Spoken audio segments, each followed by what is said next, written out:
কবরের আযাব থেকে তো ভাই বাঁচা খুব সহজ নাকি? আমাদের মধ্যে এমন কেউ নাই, শোনেন, আমাদের মধ্যে এমন কেউ নাই আলেম জালেম মুফতি মুহাদ্দেস রাজনৈতিক নেতা পলিটিশিয়ান বিরোধী দল জাতি তারপরে যে সরকার দল যে আছে না কেন, কবরের শাস্তি ফেস করবে না এমন একটা মানুষ নাই, কেউ নাই পৃথিবীতে।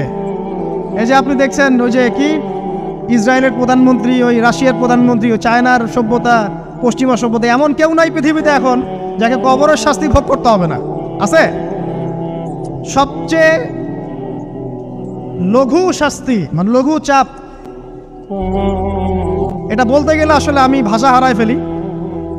তারপরে বলছি আল্লাহ পাক আমাদের সবাইকে হেফাজত করুন, আমিন। একজন সাহাবীর নাম সাদ বিন মুয়াজ। কি নাম? নবী করিম সাল্লাল্লাহু আলাইহি ওয়াসাল্লামের সাথে একদম ডান হাত হয়ে যুদ্ধ করেছেন দীর্ঘদিন। বদর তিনি বীর সেনা, উহুদের বীর সেনা, ঠিক আছে, খন্দকের যুদ্ধেও বীর বিক্রমে যুদ্ধ করেছেন। তিনি আনসার সাহাবী, একদম মদিনার নেতা সাহাবী। সব সাহাবী কিন্তু একরকম নন, কেউ ছিলেন নেতৃস্থানীয় সাহাবী, তিনি ছিলেন